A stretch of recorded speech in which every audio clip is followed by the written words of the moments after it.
Amados hermanos, feliz día del Señor. Quiero llevarles de inmediato a un salmo escrito por David, el rey. Salmo 139, versión Reina Valera contemporánea, versículos del 13 al 16. Leo para ustedes. Tú, Señor, diste forma a mis entrañas. Tú me formaste en el vientre de mi madre. Te alabo porque tus obras son formidables, porque todo lo que haces es maravilloso. De esto estoy plenamente convencido.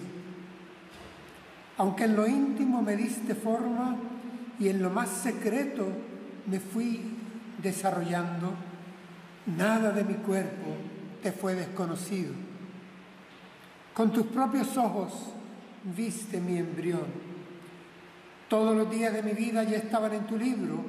Antes de que me formaras, los anotaste, y no faltó uno solo de ellos. Hasta ahí. Hermanos, este texto forma parte de un canto, de un himno. Es solo un fragmento el que he leído. Y lo he escogido a propósito porque va a servir de base para nuestra reflexión en esta mañana. Como pastor, quiero hacer referencia a algo que es noticia en nuestra tierra. En las últimas semanas, en España, el gobierno de España anuncia que se ha situado en la vanguardia de los derechos humanos de Europa. Y es porque el alto gobierno, tanto Poder Ejecutivo como una buena parte del Poder Legislativo, ha decidido modificar, agravando la ya inhumana ley del aborto que rige en nuestro país desde hace muchos años. Se llama Ley de la Salud Sexual, Reproductiva e Intervención Voluntaria del Embarazo. Un tanto largo el nombre para una ley orgánica, y no voy a incurrir en la tentación natural, lógica y hasta quizá útil de dar una clase de embriología, que puedo darla. Tampoco voy a incurrir en dar una conferencia antiabortista, que estoy preparado para ello. Ni siquiera voy a hacer un sermón temático sobre el tema. El título de nuestra predicación es El embrión sacro est. El embrión es sagrado. Y la idea central por la que me voy a regir y que quiero dejar en el pensamiento de ustedes, la tomo de otro salmo, escrito también por David, el Salmo 22, versículo 10. Esta es la idea central. Antes de nacer, fui puesto bajo tu cuidado. Aún estaba yo en el vientre de mi madre, y tú eras ya mi Dios. La repito. Escribe David: antes de nacer, fui puesto bajo tu cuidado. Aún estaba yo en el vientre de mi madre, y tú eras ya mi Dios. Hermanos, de entrada, un reconocimiento. No me ha sorprendido este cambio de agravamiento en la legislación a la que he hecho referencia. Esto es congruente con el estado social es congruente con los gobernantes que tenemos, es algo esperado, es algo natural, es lógico, va acorde al binomio sociedad-gobierno, de la manera que ahora late en Europa. Simplemente han borrado a Dios de su noticia, de su quehacer, de su pensar, de sus consideraciones y de sus decisiones.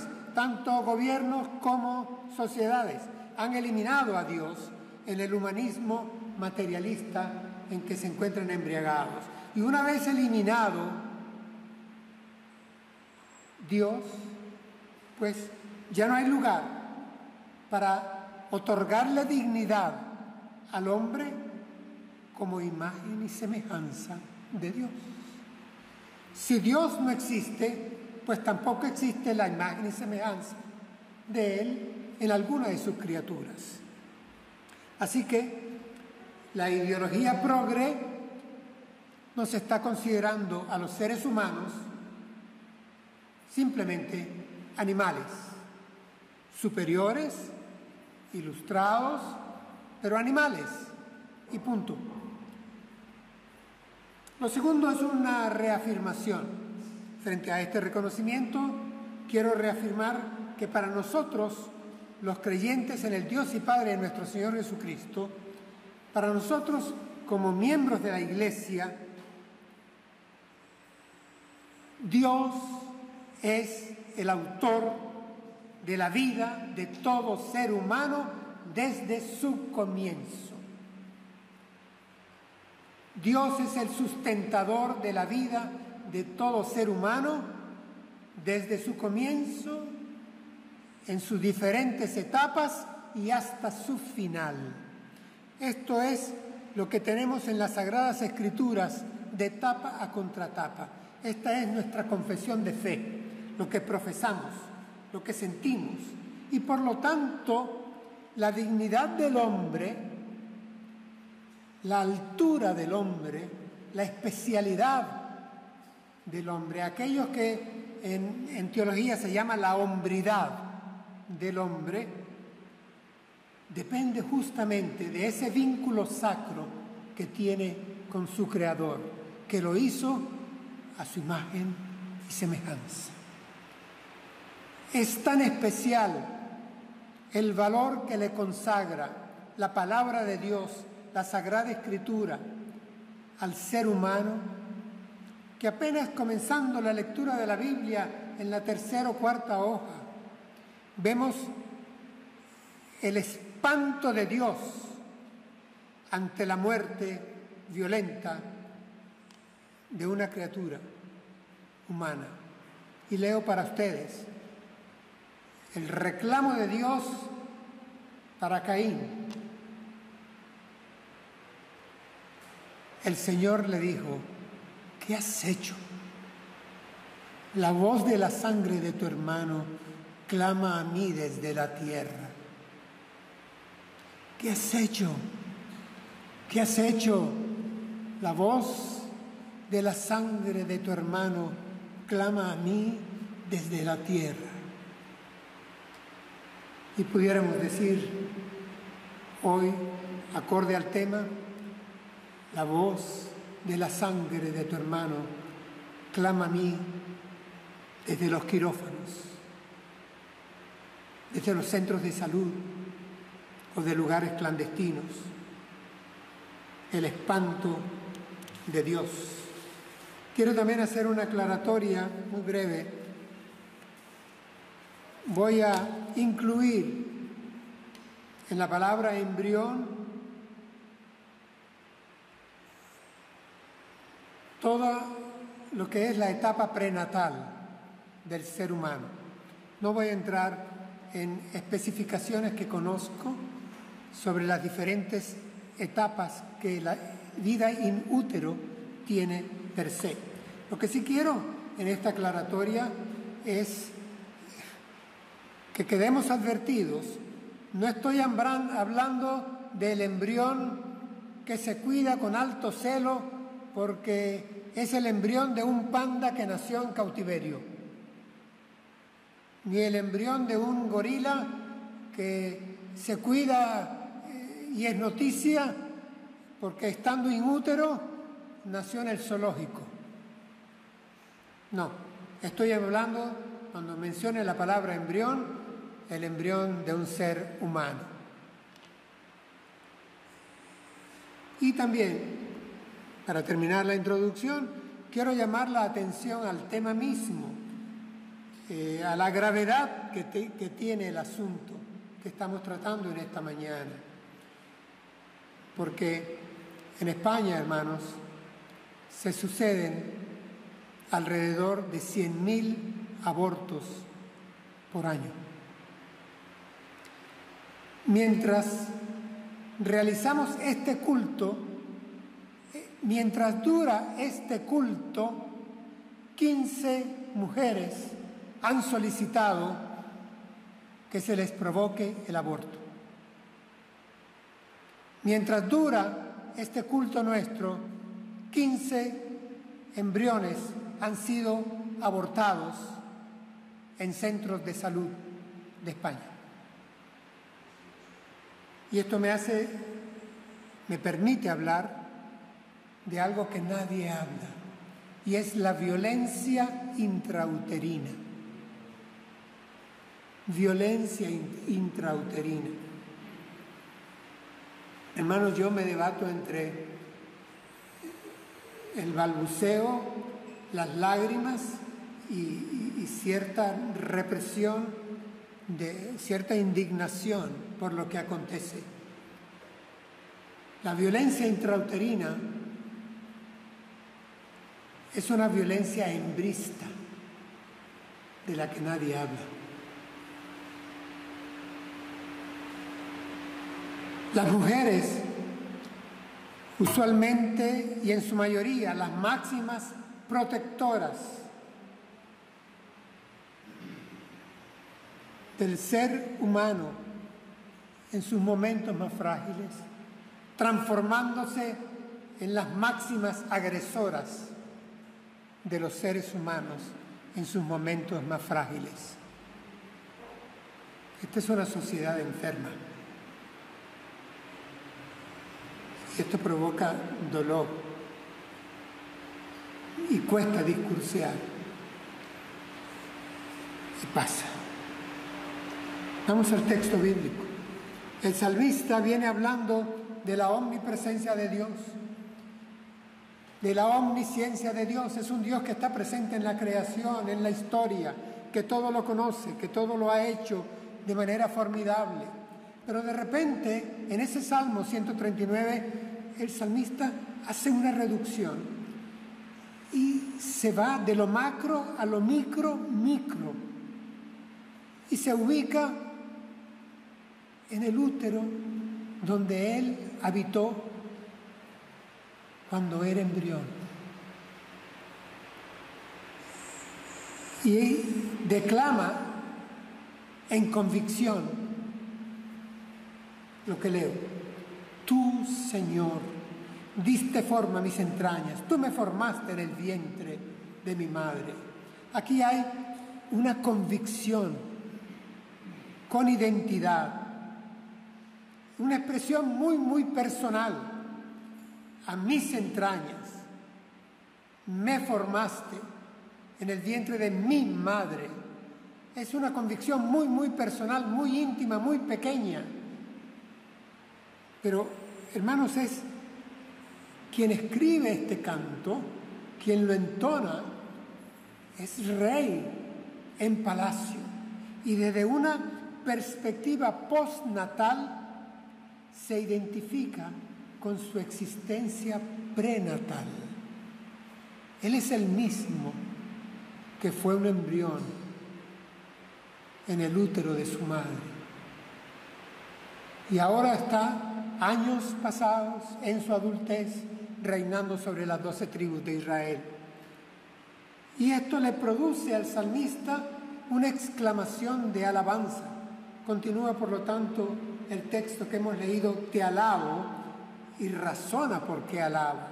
Dice: te alabo porque tus obras son formidables, porque todo lo que haces es maravilloso. De esto estoy plenamente convencido. Reina Valera 60 dice: mi alma lo sabe muy bien. Mi alma lo sabe muy bien.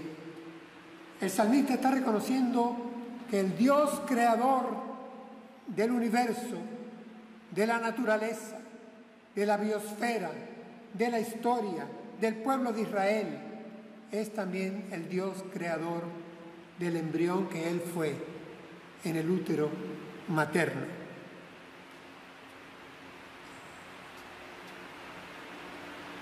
El salmista tácitamente descarta que él sea un producto del azar, de una fusión anárquica, sortaria de diferentes tejidos embrionarios, de células madres.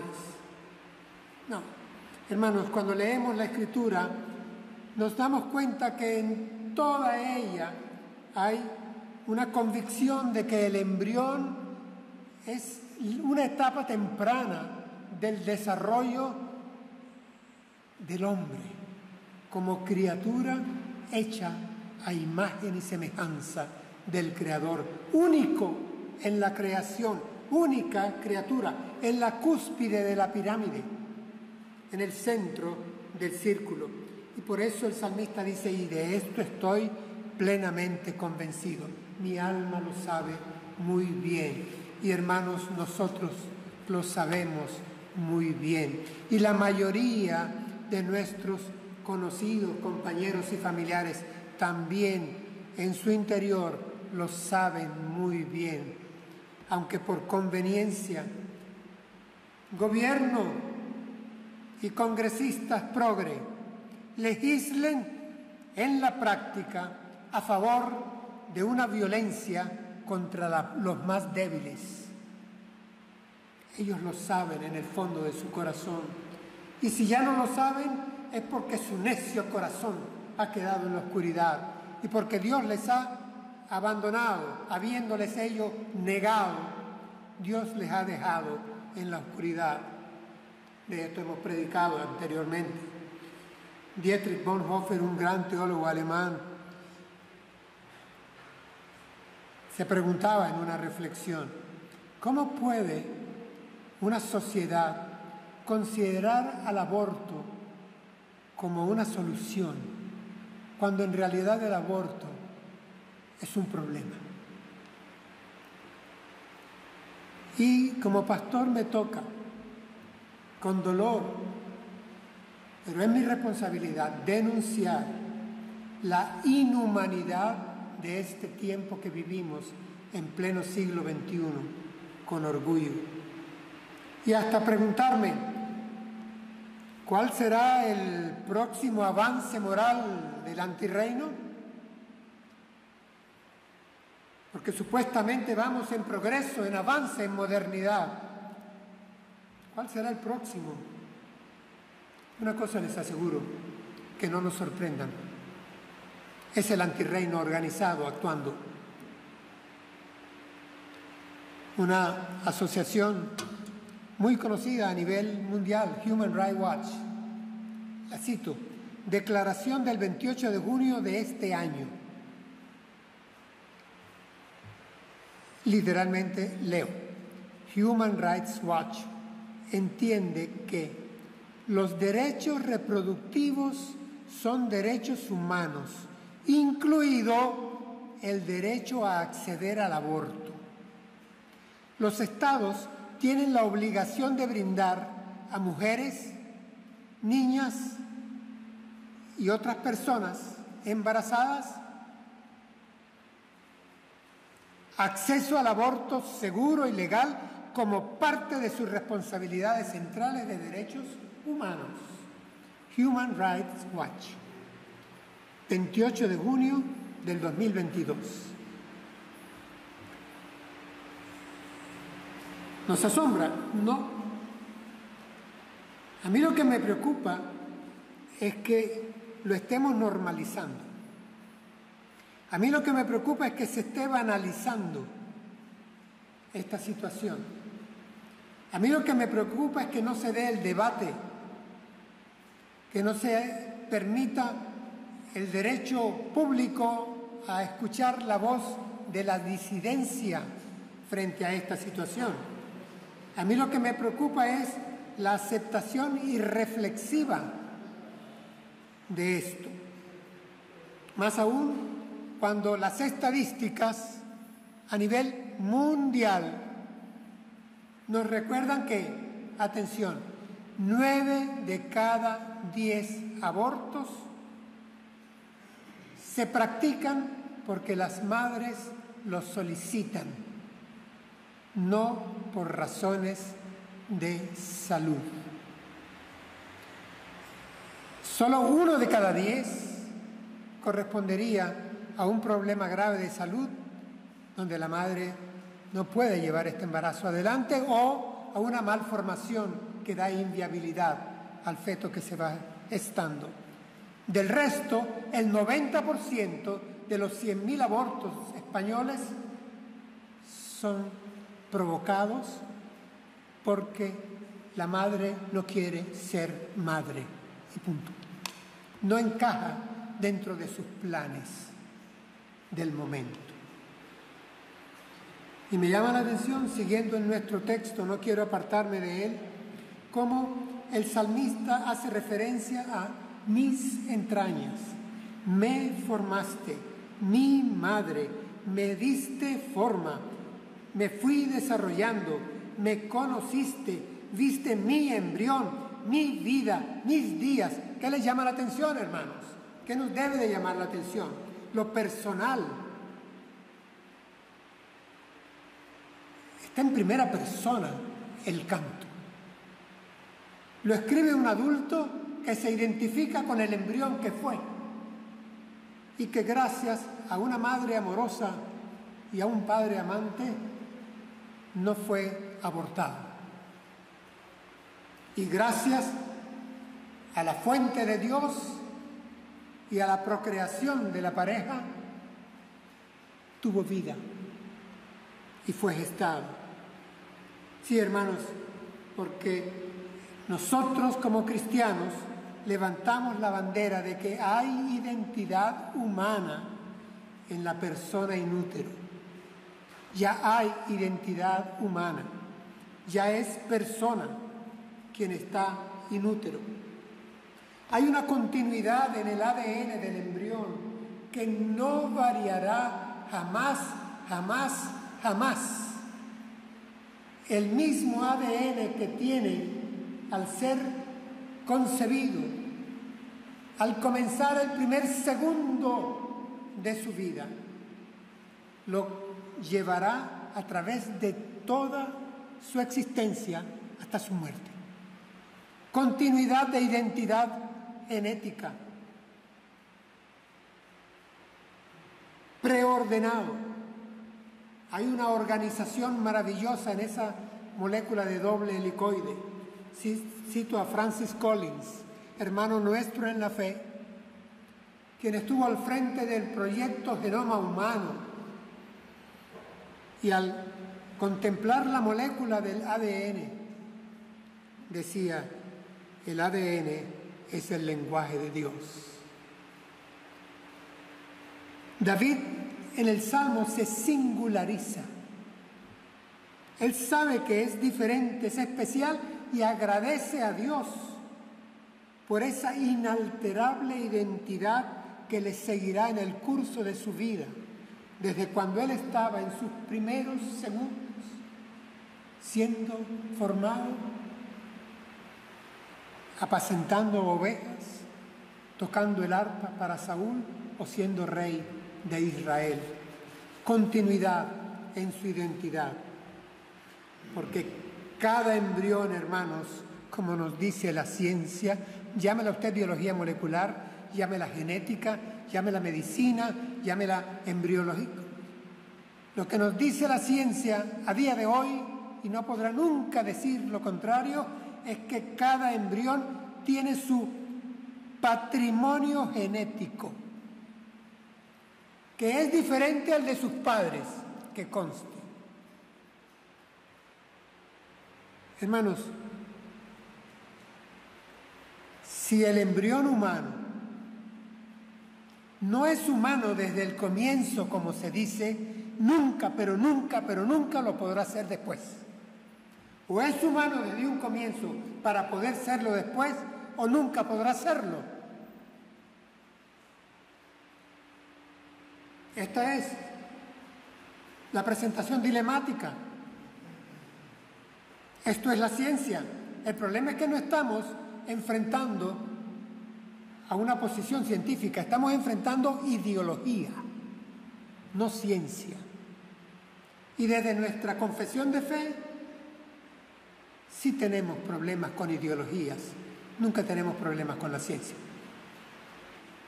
El hombre es hombre en todas sus etapas. Ahora, mi deber aquí es evitar eufemismos, no edulcorar verdades amargas. Y les voy a decir cómo yo defino el aborto. El aborto provocado es la destrucción premeditada, violenta y temprana de la vida de un ser humano por parte de la persona de la que depende. El aborto provocado es la destrucción premeditada, violenta y temprana de la vida de un ser humano por parte de la persona de la que depende. Y hermanos,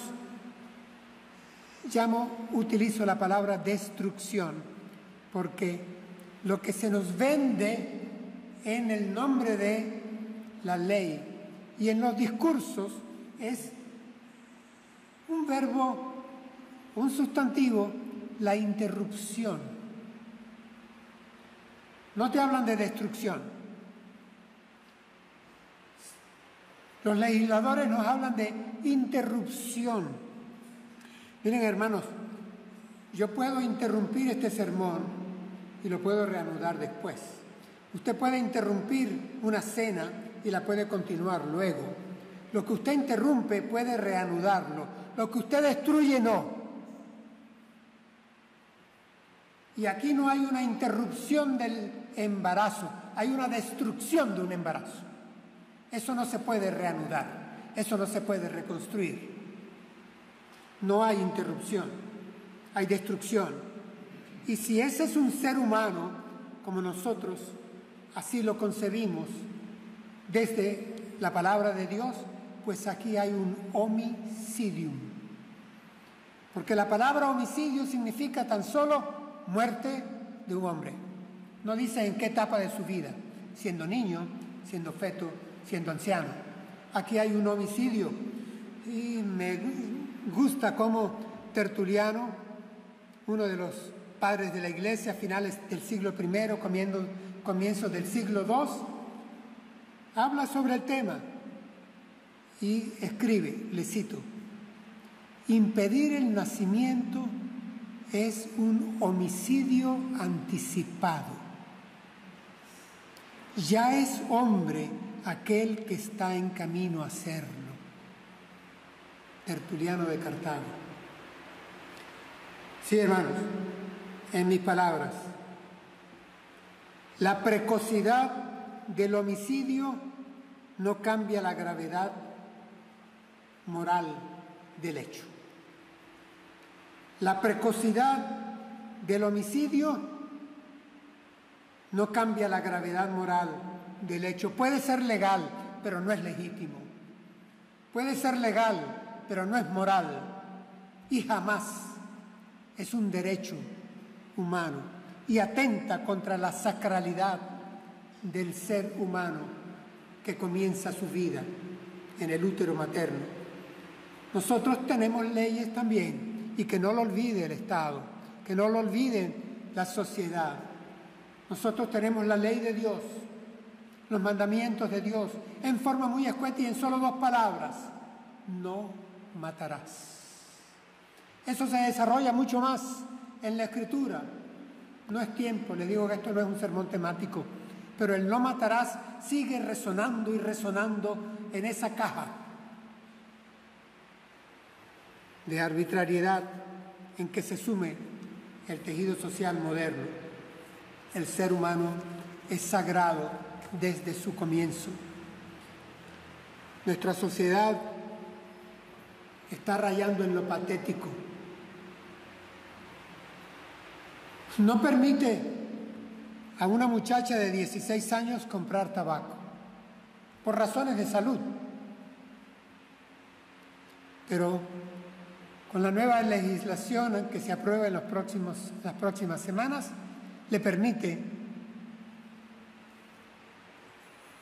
provocarse el aborto. Es más, la nueva legislación modifica, se acabaron aquellas 72 horas de tiempo de reflexión. Ya no es que vengo a solicitar un aborto y te dicen firme acá, venga dentro de 3 días.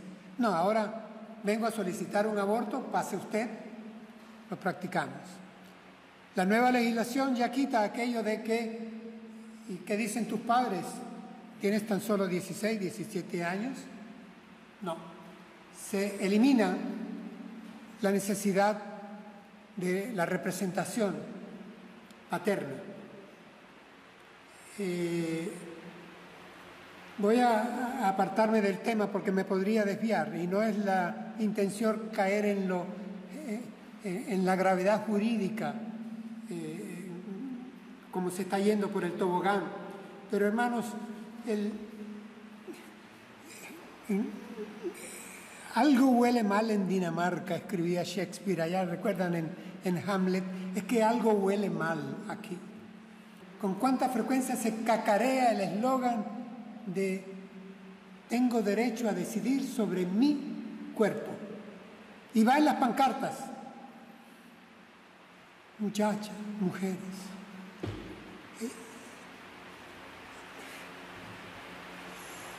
ese no es tu cuerpo. Antes de tener el embrión en tu útero, tú estabas completa. Después de que satisfagan tu derecho y hagan el legrado o lo que fuere y abortes, tú sigues completa. Este no es tu cuerpo. Esto está en tu cuerpo, pero no es tu cuerpo. Vamos, que no te están sacando las amígdalas, ni te estás enderezando la nariz. Ese sí es tu cuerpo. Esto está en tu cuerpo, pero no es tu cuerpo. En todo caso, eres cuna.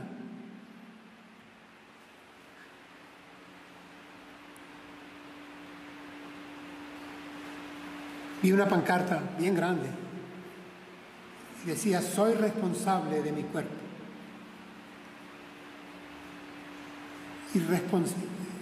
Eres responsable para abortar, pero irresponsable para concebir.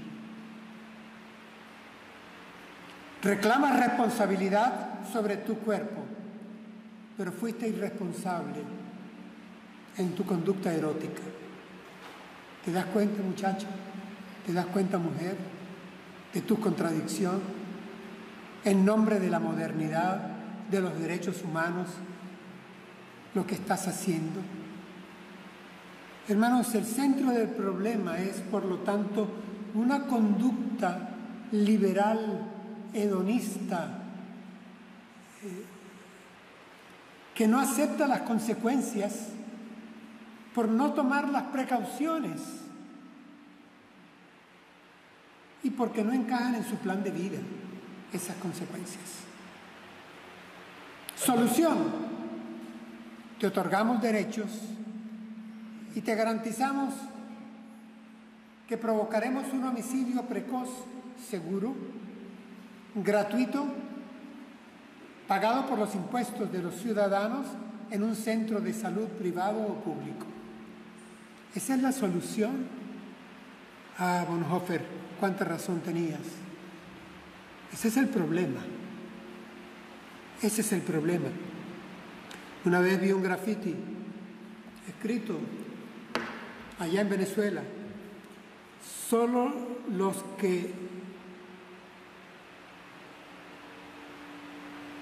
no han sido abortados pueden defender el aborto.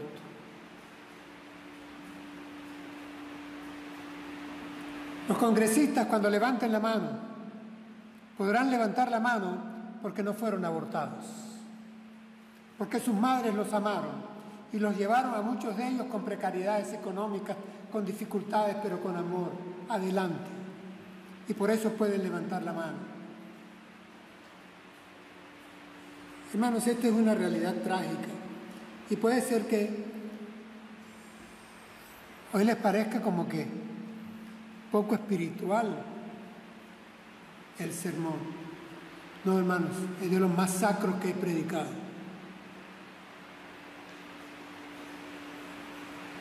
En Estados Unidos, más de 1 millón de abortos al año.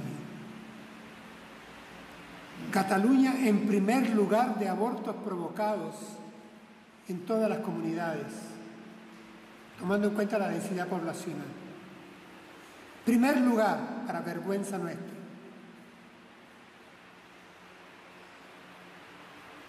Es una realidad trágica y es una expresión plástica del antirreino.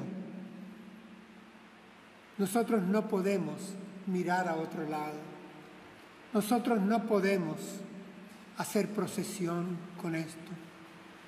Y qué bueno que sí podemos alzar voz en el nombre del Dios de la vida. El Dios que nos creó con cariño, con esmero, y que cuando creó al ser humano, al Homo sapiens, dijo, esto es bueno en gran manera. El Dios que sustenta la vida de los 8.000 millones que poblan el planeta Tierra, sin que se repita un ADN. Todos únicos, irrepetibles, valiosos. Alcemos la voz, levantemos la pancarta de un Dios que ama la vida, pro vida, como dice un movimiento católico. Es un Dios que ama su creación y de manera especial a su criatura, por excelencia que le representa aquí en la tierra, al ser humano. Es un Dios que desde la plenitud de lo que encontramos en las Sagradas Escrituras, no solamente ama, sino que también perdona. Y que perdona y restaura a aquellos que han incurrido en este delito. Aquellas muchachas, mujeres de cualquier edad. Muchas de ellas, hermanos, quedan con traumas, con recuerdos. Ya nadie se ocupa de sus estadísticas o de atenderlas. Pero nosotros creemos en un Dios que olvida los pecados de quien se arrepiente. Un Dios que ama a sus criaturas, no importa el pecado que hayan cometido, la maldad que hayan ejecutado. Predicamos, por lo tanto, esta mañana al Dios de la vida, al Dios del amor, al Dios del perdón, al Dios que sustenta nuestras vidas, al Dios de la restauración, al Dios que se deleita en hacer misericordia, al Dios que olvida, que da nuevas oportunidades, que acoge en abrazo fiel a quien le busca. Quiero terminar citando las confesiones de Agustín de Hipona. Hay un momento en que él comenta este pasaje y escribe Agustín: nosotros vemos las cosas que tú creaste porque existen, pero las cosas existen, Señor, porque tú las ves. Mi embrión vieron tus ojos. Aunque en lo secreto, en lo profundo de la tierra, en lo íntimo del útero, yo fui formado, yo estaba bajo tu cuidado. Ya tú eras mi Dios. Tú me mirabas, tú cuidabas de mí. Todo lo que escribiste en mi ADN se ha cumplido y se va cumpliendo. Todo eso está, hasta el último de mis días me acompañará. Y yo por eso te alabo. Démosle gracias a Dios y oremos intercediendo.